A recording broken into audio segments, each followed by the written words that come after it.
या निवडणुकीत पराभूत झालेल्या मोहित कुमार या उमेदवाराने निकालाला आव्हान देत याचिका दाखल केली होती।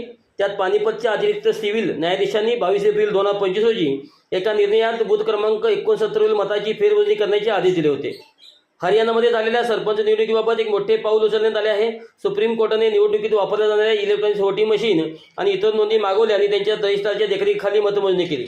या काळात दोन्ही पक्ष उपस्थित होते आणि संपूर्ण प्रक्रियेचे व्हिडिओ चित्रीकरण करण्यात आले। त्यानंतर 11 ऑगस्ट रोजी सुप्रीम कोर्टाने निवडणूक निकाल देखील जाहीर केले। न्यायमूर्ती सूर्यकांत, न्यायमूर्ती दीपांकर दत्ता आणि न्यायमूर्ती एन कोटेश्वर सिंह यांच्या खंडपीठाने या प्रकरणावर निकाल दिला होता। हरियाणातील पानिपत जिल्ह्यातील बुआना लाखू गावच्या सरपंच पदाच्या निवडणुकीवरून वाद निर्माण झाला होता। हा वाद थेट सुप्रीम कोर्टापर्यंत पोहोचला होता। बुआना लाखू गावात सरपंच पदासाठी 2 नोव्हेंबर 2022 रोजी निवडणूक झाली होती। त्यात कुलदीप सिंह यांना विजयी घोषित केले होते। नेमकं काय घडले होते? सरपंच पदाच्या निवडणुकीत 7 उमेदवार होते। त्यातील कुलदीप आणि मोहित यांच्यात तगडी लढत होती। त्यात बूथ क्रमांक 61 वर निवडणूक अधिकाऱ्यांनी चुकीचे निकाल बदलला असला दावा केला जात होता।